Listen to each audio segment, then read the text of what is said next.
hi guys মই কেনেকৈ ৰং মাৰোঁ আপোনালোকক মই দেখাইছোঁ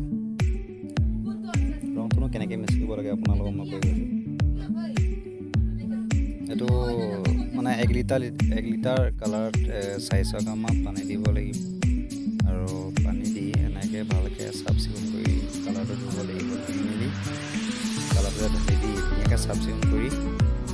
400 গ্ৰামমান পানীত ধুনীয়াকৈ মিক্স কৰিব লাগিব মানে 1 লিটাৰত 400